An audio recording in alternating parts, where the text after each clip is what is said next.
Bonjour à tous. Nous avons observé ce matin une éruption solaire de classe M, longue et puissante, proche du centre du disque, libérant une très forte éjection de masse coronale. Nous avons montré l'éruption et l'éjection de plasma qui en a résulté sur SOHO.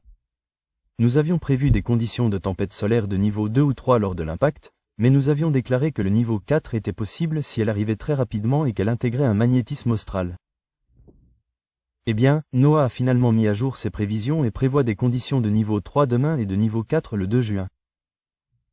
Et ce, malgré le fait que leur modèle prévoit que l'éjection de masse coronale arrivera 12 à 18 heures plus tard que le modèle de la NASA que nous avons montré ce matin. La vitesse du plasma d'impact solide à haute densité est proche de 1000 km par seconde. Si c'est ce que nous obtenons, même aussi tard, et qu'il y a un magnétisme austral, alors je suis tout à fait d'accord. Nous pourrions voir des tempêtes de niveau 4 probablement à environ 50/50e entre ce niveau 4 et ce niveau 3. Il convient de noter que la poussée de protons a également atteint des niveaux de tempête, toujours à faible portée et ne concerne que les satellites et les vols polaires. Mais l'éjection de masse coronale est en route et les grosses taches solaires font toujours directement face à la Terre. Elles ont continué à s'échauffer, mais il n'y a plus d'éjection de masse coronale. Nous allons continuer à surveiller, les amis. Il n'y a pratiquement aucune chance qu'il s'agisse d'une tempête solaire de niveau Carrington, le coup fatal du Soleil. Mais j'ai très hâte de voir comment notre champ magnétique s'adapte à l'onde de choc plasmatique entrante. Espérons qu'elle soit plus lente que prévu. Espérons qu'elle n'ait pas de magnétisme orienté vers le sud. Les prochaines 24 heures nous le diront. Je vous retrouve demain matin pour l'émission quotidienne. Soyez prudents, tout le monde. Bonjour à tous, bienvenue aux observateurs. Une tempête solaire de niveau 4 frappe la Terre, due à une éjection de masse coronale. Elle est arrivée à une vitesse impressionnante. Heureusement, la densité n'est pas très élevée. Nous sommes en pleine effervescence avec les dernières 24 heures de notre étoile, où les choses étaient beaucoup plus calmes là-haut qu'ici sur Terre. Pas d'éruption solaire, pas d'autre activité éruptive, et c'est une bonne chose. Nous n'en voudrions pas plus en chemin. Bien que nous soyons en proie à une tempête de niveau 4, d'après la mise à jour de l'après-midi d'hier, il s'agissait d'une prévision de tempête de niveau 4 et c'était tout à fait exact, en quelque sorte. L'impact s'est produit pendant la nuit pour l'Ouest, tôt le matin pour l'Europe. La vitesse du plasma a dépassé les 1000 km par seconde, ce qui était prévu, mais la densité n'a même pas atteint la moitié de ce qui était attendu. Donc, bien que cet événement de niveau 4 ressemble à une excellente prédiction de Noé, je me demande où se trouve le reste de la viande qui remplit cette zone de vache, si vous voyez ce que je veux dire. Pas vraiment, je sais, et les observateurs chevronnés aussi. Alors que nous observons la poussée géoélectrique, qui se produit dans une plage modérée, je dirais aux nouveaux téléspectateurs que la raison pour laquelle la tempête a atteint le niveau 4, bien qu'elle n'ait pas été aussi dense, est que le champ magnétique terrestre est faible. Il s'affaiblit parce que les pôles magnétiques se déplacent. Alors que nous passons à la diminution de 4 buissons de l'impact des CME du côté droit de ces moniteurs de rayons cosmiques, j'ajouterai que nous avons constaté cela à maintes reprises depuis l'accélération majeure de la perte de champ de Mars 2023. La vitesse ou la densité du vent solaire n'est pas là pour expliquer le niveau de tempête que nous obtenons réellement. Et c'est parce que nos boucliers sont abaissés. D'ailleurs, la CME a été accompagnée d'une poussée supplémentaire à travers les champs magnétiques interplanétaires, nous faisant passer dans la plage des tempêtes de protons de niveau 2. Entre cela et la tempête géomagnétique, c'est un peu le bazar dans les régions polaires en ce moment. Je ne sais pas s'il redirige les vols polaires ou envoie l'équipage de l'ISS dans des salles sûres, mais j'y réfléchirai. Enfin, sur le front solaire, voici vos trous coronaux. Vous pensez que la zone entrante du Sud est trop au sud pour toucher notre planète? N'oubliez pas que l'impact technologique, météorologique et biologique de la tempête solaire peut se produire dès le début de la tempête et pendant 36 heures après sa dissipation. Probablement 3 ou 4 jours de grande vulnérabilité ici. Bonjour à tous. Une nouvelle qui est sortie aujourd'hui le 1er juin 2025. Donc, en résumé, d'après la NASA, 523 satellites ont déjà chuté dans l'atmosphère entre 2020 et 2024 à cause des phénomènes de tempête solaire. Au cas où vous voudriez lire cet article, j'ai mis le lien dans la section description sous cette vidéo. Si le PSG gagne, ça sera l'enfer pour la BRI, la BAC et la police nationale. Ah, vous êtes pas prêts, hein? Vous êtes pas prêts. C'est vrai que c'est drôle le chaos. Quand je dis aux musulmans, réveillez-vous. Tout ce que tu veux, cocktail Molotov. Ça sera Call of Duty, Call of Duty, GTA, real life. Alors, vous en pensez quoi? J'ai plus l'impression qu'il est proche du diable qu'autre chose. Parce que lui se dit musulman, bon musulman, et tout le monde l'applaudit presque. Il n'y a pas un musulman qui le contredit, ce gars-là. Alhamdoulilah, washkoulilah, le temps passe trop vite, les amis. Dans 10 jours exactement, nous atteignons un événement tant important pour nous, les musulmans. Pour nous les musulmans. Mais quelle belle image des musulmans. Donc l'islamo-racaille existe bien. Non, c'est pas un fantasme de la part des racistes. C'est réel. Il n'y a pas que lui. Des milliers et des milliers de jeunes se prétendant musulmans et qui foutent un bordel pas possible en France sont responsables de la situation actuelle. Et quand on parle du match de ce soir, on a l'impression que ça va être l'apocalypse et il en fait la promotion. Sauf que des millions de musulmans ne disent rien, le laissent faire et préfèrent insulter des gars comme moi qui dénonçons ces énergumènes. Mais beaucoup malheureusement préfèrent les protéger et sincèrement je comprendrai jamais. Ces deux chasseurs de pédophiles qui ont permis l'arrestation d'un sergent de police en lui tendant un piège. Eh bien, ils ont accepté de témoigner à notre caméra et de raconter les détails de leur mission risquée. Yves Poirier. Les chasseurs de pédophiles qui ont piégé un sergent de la police de Laval le 1er mars dernier ont tout filmé. Ouais, moi, j'ai pas 15 ans, mais t'es venu en rencontrer un enfant de 15 ans, monsieur.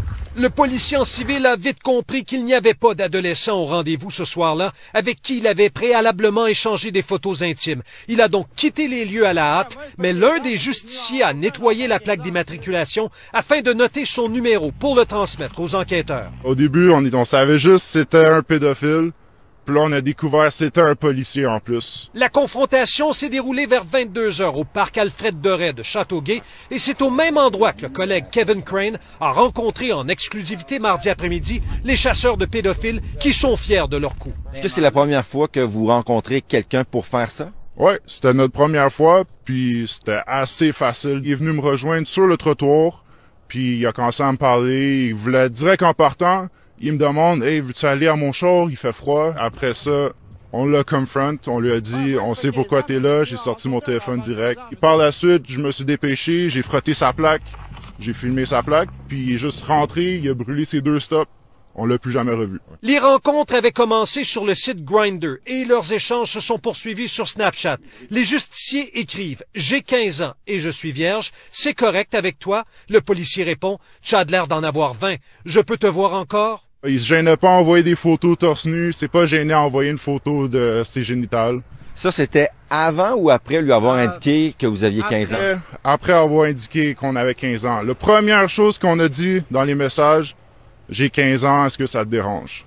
Ça lui dérangeait pas. Les chasseurs de pédophiles tiennent aussi à préciser que c'est le sergent de la police de Laval qui a fait les premiers pas. Est-ce que pour vous, c'est mission accomplie? Pour moi, la mission n'est pas finie tant qu'ils sont en prison. Et j'ai vérifié, Sophie, auprès du DPCP, toujours pas d'accusation criminelle déposée contre ce policier de Laval qui est suspendu cependant avec solde, je le rappelle. Et quant aux chasseurs de pédophiles que vous avez vus dans ce reportage, ils ont l'intention d'en attraper d'autres, c'est ce qu'ils ont dit au collègue Kevin Crane, mais rappelons-le, faut pas se faire justice soi-même, du moins c'est la recommandation des policiers. Voilà. Merci beaucoup, Yves. Ce qui me décourage le plus, c'est qu'on a tellement beaucoup d'exemples depuis 4 ans. On parle de la CAQ, de Québec solidaire, de PSPP, tout ça. On en a plein d'exemples, plein d'incohérences que, à un moment donné, ça fait pas de sens. Tu sais, quand, mettons, ils ont voté unanimement pour garder la taxe carbone. C'est 125 sur 125. Juste ça, là, ça n'a pas d'allure. C'est pas une démocratie représentative, ça. Ils sont en train de dire que 8 millions de personnes au Québec sont toutes d'accord. Ah ouais, puis ils mériteraient tous de perdre le job, ces hosties-là. Voyons, et ça n'a pas d'allure de voter pour instaurer des taxes puis pour des fonds verts qui vont servir à des millionnaires, des milliardaires pour une question idéologique. On n'est plus représenté par des gens qui veulent prendre soin de nous puis de notre santé mentale, monétaire, financière. On n'est plus représenté par ces gens-là. On est représenté par des gens qui ont des idéologies et qui veulent nous le pousser dans le fond de la gorge. Ouais. C'est des gens qui sont totalement déconnectés de notre réalité à nous autres, là, le commun des mortels. Et puis, pendant ce temps-là, pendant qu'ils défendent des idéologies idiotes comme ça, qui sont basées sur rien de solide scientifiquement parlant, qu'on peut détruire avec avec 3 arguments, ils s'occupent pas du fait qu'il y a des champignons dans des écoles. Ouais, ça, c'est dangereux pour la santé des gens. Je veux dire, Macron, il n'y a plus rien. Il n'y a plus qu'en France que grâce à tout un système de contrôle des dégâts fait par les médias subventionnés, on essaye de faire croire que c'est un grand président. qu'il est écouté, que sa parole compte et que la France a une place dans la diplomatie internationale. La réalité, c'est que quand Trump, quand Erdogan, quand Poutine, même quand Starmer et même Merz, quand ils ont vu les images de Macron à la sortie d'avion, parce qu'ils les ont vues, ils ont fait ça. Ou ça. Et c'est tout. Et que la prochaine fois qu'ils vont voir Macron, ils auront juste en tête le « tiens, prends ça ». Il n'y a plus de place diplomatique quand le représentant d'un pays se ridiculise à ce point-là. Vous croyez qu'en France, les oppositions prendraient ça au sérieux et enfin engageraient une procédure de destitution? Qui peut-il nommer qui soit de nature à faire fonctionner le pays avec un gouvernement qui tienne jusqu'à la prochaine présidentielle, c'est-à-dire 3 ans? Ah ben moi je ne le vois pas. Je ne vois pas. Quand il y a une crise politique, qu'est-ce que faisait le général de Gaulle? Un référendum. Soit un référendum, mais un référendum ne résoudra pas notre affaire. Non. Voilà. Et lui, il a eu le courage de démissionner. Donc vous appelez à la démission d'Emmanuel Macron? Ah ben je dis, c'est au président qui est à l'origine du chaos politique. C'est bien le président de la République lorsqu'il a fait cette dissolution que même ses propres amis n'ont pas comprise. Donc vous lui dites ce matin, le seul moyen de sortir de cette crise, Monsieur le Président, c'est de démissionner. Mais bien sûr, qu'il respecte le vote des Français. On va sauter dans les 24 mois qui viennent. Maintenant, on va pas passer, ça passe pas. J'ai fait des petits calculs. On va se retrouver, on va avoir besoin de quelque chose comme 300 milliards d'euros à lever cette année dans les marchés financiers. À mon avis, ça passe pas. C'est-à-dire que les marchés pourraient refuser de nous prêter une partie de cette somme. Et à ce moment-là, qu'est-ce qu'ils vont faire? Ils vont bloquer vos comptes. Ils vont aller chercher l'argent dans votre compte. Ça met des années pour ruiner un pays comme la France. Et puis quand vous êtes vraiment ruiné, là, la chute est d'une rapidité. Ça va être comme un coup de... Et là, il va y avoir une baisse du niveau de vie qui va être effroyable et qui va prendre de plus dans la gueule les petites gens. C'est les agriculteurs, c'est les gilets jaunes. C'est toujours eux qui dégustent le plus. Je trouve ça absolument odieux. Vous avez aujourd'hui des pouvoirs en place en Angleterre, en France, en Allemagne, etc., qui sont légaux, mais qui ne sont plus légitimes. C'est-à-dire qu'ils sont haïs par la population. Et ça, c'est extrêmement dangereux politiquement. Parce qu'ils se servent des pouvoirs de l'État pour garder le pouvoir, mais ils n'ont plus l'adhésion des gens. Et c'est ça qui amène toujours, finalement, ça se termine à coup de fourche, quoi. On va aller chercher un coup de fourche à l'Élysée. Parlant de la guerre en Ukraine, le chef des renseignements allemands a apparemment dit qu'il voulait que la guerre dure jusqu'en 2030. Bien sûr, oui. Il faut que vous compreniez ce qui se passe en 2014. Pourquoi c'est Klitschko, le héros du Maïdan? Vous vous rappelez de Klitschko? Personne ne se rappelle de Klitschko. Parce que Klitschko est un agent du BND allemand. En réalité, les Américains avaient prévu d'acter la guerre d'Ukraine beaucoup plus tard. D'ailleurs, ça s'est vu là. En 2014, l'armée ukrainienne n'est pas prête. Elle se fait laminer. Alors pourquoi elle commence le tir? Ça va leur coûter la Crimée. Tout simplement parce que les Allemands, trop contents que les Russes soient en train de négocier sur le dossier syrien avec les Américains, se disent « ça y est, les plaines d'Ukraine sont à nous ». Je vous rappelle que l'Allemagne a tué la bagatelle de 70 millions d'Européens pour les plaines d'Ukraine, puisque la Première Guerre mondiale, elle l'est fait pour ça, la Deuxième aussi. Et là, elle se dit, ça y est, enfin à nous, nous allons pouvoir reprendre tous ces territoires des mains impures des Slaves. Bon, ils se font plier par le FSB, et donc les Américains qui parient sur ce territoire, mais c'est pas prêt. La tarte est pas cuite, Les Américains rattrapent la balle au bond. C'est pour ça que les Russes sont en train de plier le Maïdan au bout d'une semaine et demie, rappelez-vous. Alors en effet, le monde de la recherche, on pourrait penser que c'est très en avance sur le changement. C'est tout le contraire, parce qu'en fait, des personnes éduquées sont capables d'argumenter, et donc les premières personnes qu'elles convainquent, c'est elles-mêmes. Et donc en fait, c'est un des milieux les plus conservateurs qui existent. Et donc en fait, c'est pour ça qu'on a des élèves ingénieurs déserteurs, parce qu'ils sont confrontés à des enseignants-chercheurs qui souvent n'ont pas compris à quel point on vivait un basculement important. Alors pas tous, il y a toujours des exceptions, mais quand même, voilà, il y a un vrai problème au niveau de l'enseignement. Alors sur la biodiversité, là aussi il faut dire les choses, dans la question socio-écologique, ce qui domine c'est le climat, hein, et voire même le CO2. Hein. Donc ça c'est de la performance. Hein. On a réduit toute la complexité socio-écologique à une molécule, hein, le CO2. C'est une aberration. C'est une aberration totale. En fait, du coup, ce qui se passe, c'est que les solutions qu'on apporte, c'est pour réduire la quantité de CO2 dans l'atmosphère. Donc cet été, en Islande, on a construit la première grande usine de capture directe du CO2. Donc un enfant de 5 ans comprendrait que ça n'a aucun sens. Hein. C'est beaucoup d'énergie, beaucoup de métaux, et c'est une opération financière. Ça permet à d'autres entreprises, voilà, d'acheter des quotas carbone pour continuer à polluer. Donc on a privatisé le CO2. Donc en fait, quand on apporte des solutions à la quantité de CO2 dans l'atmosphère, on aggrave la pénurie de ressources, on aggrave les pollutions globales et on aggrave l'effondrement de la biodiversité. Donc le climat, c'est le pire levier. Il faut pas commencer par le climat. Vous allez vous faire des amis, vous, non? Non, mais ça, c'est pragmatique. Il faut commencer par la biodiversité. Notre performance fait une guerre à la vie. Là, je reprends la phrase d'Arthur Keller, c'est une guerre à la vie. Donc, si on fait une guerre à la vie, il faut commencer par la biodiversité. Et donc, la biodiversité, c'est tout simple, hein. Ça coûte rien, il faut semer des graines, on peut le faire à toutes les échelles, sur son balcon, dans un jardin. À l'échelle mondiale, c'est l'agriculture, le premier levier. Pour l'agriculture, on a à peu près toutes les techniques, agroforesterie, agroécologie, permaculture, jardin créole, comme je disais. Donc, en fait, on a tous les leviers, et quand on prend soin de la biodiversité, c'est positif pour le climat, c'est positif pour les pollutions globales et c'est positif pour les pénuries de ressources. Donc en fait, c'est très simple. La biodiversité, c'est le levier le plus systémique. Il faut commencer par la biodiversité. En plus, ça coûte moins cher et on a toutes les techniques. Donc c'est pas la peine, c'est pas une question de R&D. Hein. C'est vraiment une question culturelle. Il faut commencer à se reconnecter à la vie. Voilà.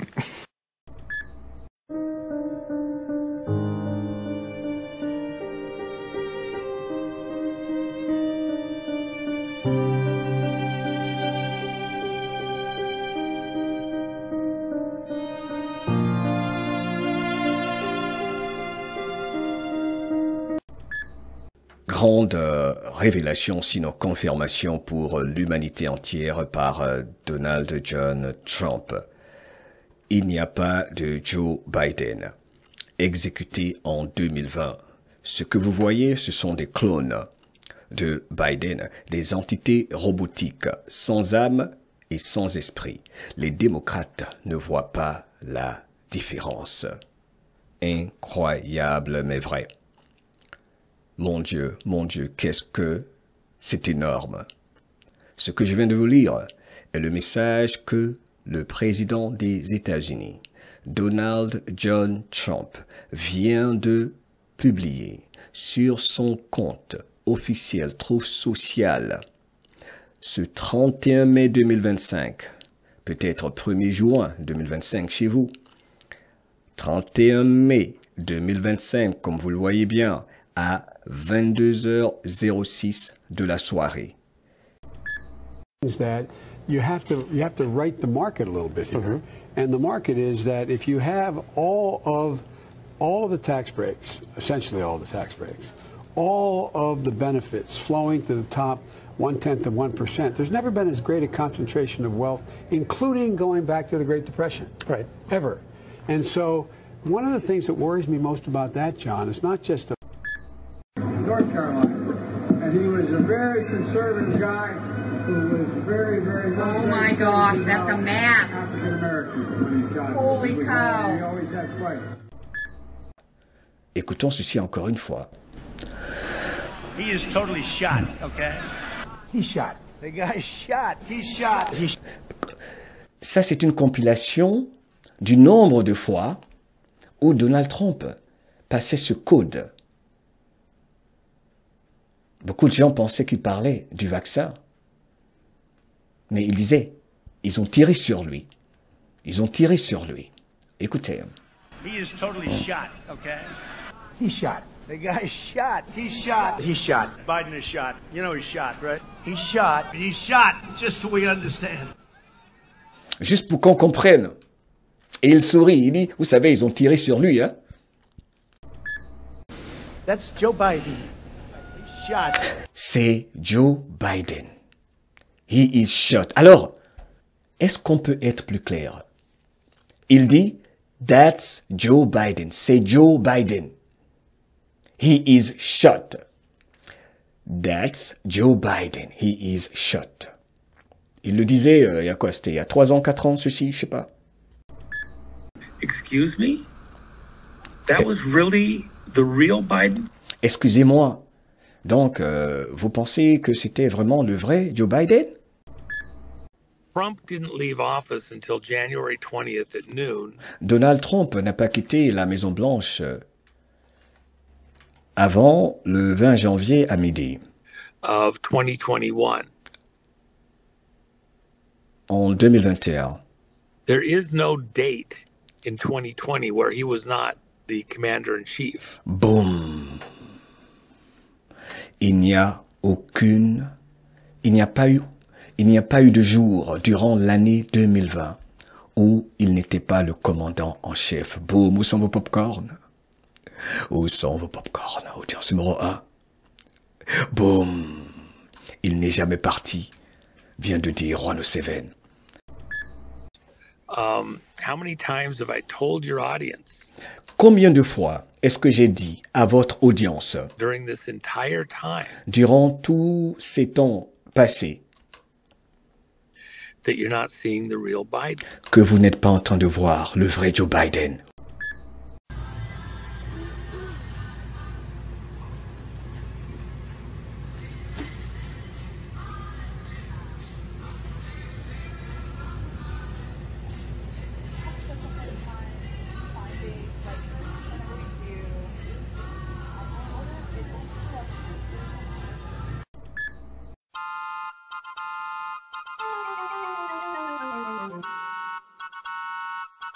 Emilie, à la météo, encore une fin de semaine sous la pluie, décidément. Ben, en fait, on se pose la question, est-ce qu'il pleut plus les fins de semaine qu'en semaine? La réponse, c'est oui. Grand coupable, c'est nous, les humains, parce qu'en semaine, ben, c'est sûr qu'on fait beaucoup de pollution avec les déplacements. Là, je fais ma petite prof Émilie, là. Et avec, la pollution avec les véhicules, surtout dans les grandes villes, les usines et tout ça, ce qui fait qu'il y a de la pollution qui s'échappe dans l'air, des gouttelettes qui se forment autour de chaque particule de pollution. Et, au cours de la semaine, ça s'accumule. La fin de semaine, le ciel se décharge et le beau revient lundi. Alors, il faudrait diminuer justement nos déplacements en voiture. Je sais que c'est pas nécessairement évident, on en a besoin, mais un des grands coupables et responsables des précipitations qui sont principalement la fin de semaine, ce serait visiblement de notre faute, à cause de la pollution.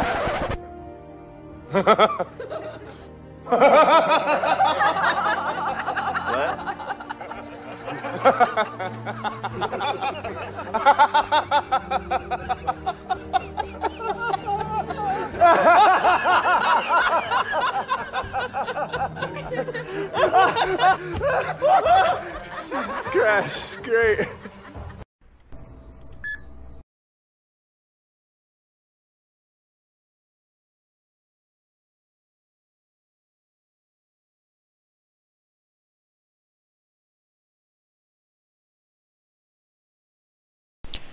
Bonjour à tous, je voulais quand même, avant de terminer cette vidéo-là, donner mon impression en ce qui concerne les informations au sujet de Joe Biden et de Donald Trump. Est-ce que Joe Biden est mort en quelque part au début de 2020? Oui, j'y crois, c'est tout à fait possible. Par contre, est-ce que c'est Donald Trump qui a dirigé le gouvernement des États-Unis pendant le mandat de Joe Biden? Non, je n'y crois pas un seul instant. Premier point, Donald Trump reproche aux démocrates d'avoir utilisé un autopen pour imiter la signature de Joe Biden. Donc, si ni Donald Trump ni Joe Biden dirigeaient les États-Unis durant les années Biden, il faut que ce soit d'autres démocrates qui dirigeaient le gouvernement dans ce temps-là. On peut penser au clan Obama, au clan Clinton. Deuxième point, on a l'impression que Donald Trump ne contrôle pas grand-chose, à part l'armée, bien entendu, mais il ne contrôle pas du tout ce qui se passe avec l'Union européenne, Ukraine, Palestine, etc. Il contrôle très bien les finances, grâce à Elon Musk, évidemment. Il contrôle très bien l'immigration. RFK Jr. fait un très bon travail en ce qui concerne tout ce qui concerne la santé publique. Il ne contrôle pas du tout les médias. Qu'est-ce qu'il contrôle, en fait? Mais revenons aux années 2020 à 2024. Tout le mal qui a été fait aux États-Unis, ça voudrait dire que c'est Donald Trump qui laissait rentrer le fentanyl, qui laissait rentrer l'immigration illégale. Non, c'est ça la raison pour laquelle je ne crois pas du tout que c'est Donald Trump qui dirigeait les États-Unis. Bon, je crois fermement que Donald Trump dirige les États-Unis depuis le 20 janvier 2025, évidemment. Je suis prêt à admettre et à affirmer que Donald Trump a dirigé l'armée américaine de 2020 à 2024. Mais il ne dirigeait pas d'autre chose. Il ne pouvait pas diriger le gouvernement des États-Unis au complet. Bon, voilà, c'est tout. Mon opinion personnelle, tout simplement. Ici Ben Garneau qui vous dit merci, portez-vous bien et à la prochaine.